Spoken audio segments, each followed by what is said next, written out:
जहाँ से पानी आया था अपने साथ, जो बड़े बड़े पत्थर लेके आया था पहाड़ के। गाड़ी किस कदर उसको नुकसान पहुँचाया है, तबाह हो चुकी है मुकम्मल तौर पर। तो अभी गाड़ियाँ सारी आ रही है और यहीं पे खड़ी हो रही है। और यहाँ से फिर अगर आप कदर नगर जा रहे हैं ऊपर पहाड़ की तरफ जहाँ पे ये नुकसान हुआ है, तो पैदल जाना पड़ेगा आपको। इलाके मकीन निकले हुए, रास्ते बंद किए हुए हैं और इमदादी कार्रवाइयों का सिलसिला जो है तो वो जारी है। इस वक्त जो इमदादी कार्रवाइयाँ हैं वो जारी हैं। रेस्क्यू और सूबाई हुकूमती जो मशीनरी है वो लगी हुई है। एक गाड़ी का सामान है।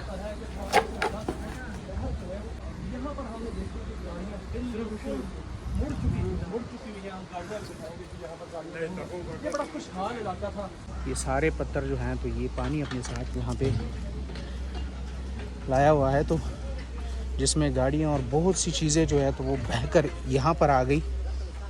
और इन पत्थरों और पानी और रेत की वजह से जानी और माली नुकसान हुआ बड़ी तादाद में। ये गाड़ियाँ आप देख सकते हैं।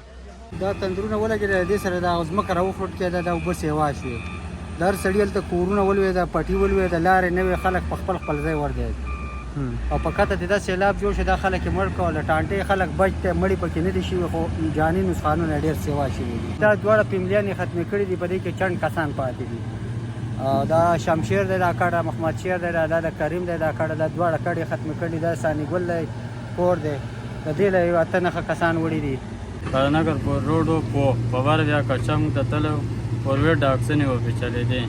اوس هغه ګاډي ماډو تک ختم شوی دی او زمونږ کم خلک چې دی نو هغه په کورونو کې ناست دی، کورونه یې خالي کړي دي، داسې په شړو ناست دی، چا څادر لګولی، چا څه چا څه.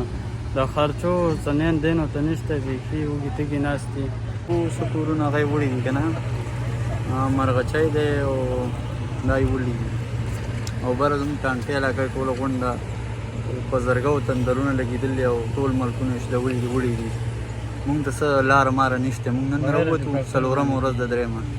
اوس دا چې کوم کېدل کوم مړي را پیدا کېدی شو هغه خلکو چې کوم خپل لاسونو خپو سره امداد کړی وو. اوس بقایا دا خو چې کوم ډېرې غټې ډېر غټ دغه پراته دي نو دا خو د مشیندرو کار نه دی، دا خو د لاسونو کار نه دی. نو څنګه دا به د ریسکیو ټیمونه لاسو سرونو کې په کار دی چې د مشیندرۍ راولي دي ځای ته او مشیندرو باندې ګټان مټان یا کوم ځای کې لکه داسې هغوی چې هغه سړی د شا په کوم ځای باندې شک راشي یاره زما ورثه به دې ځای کې پیدا شي نو چې د هغوی په متعلق هغه ځای وکتلی شي مشیندرۍ په دغه سره مدد سره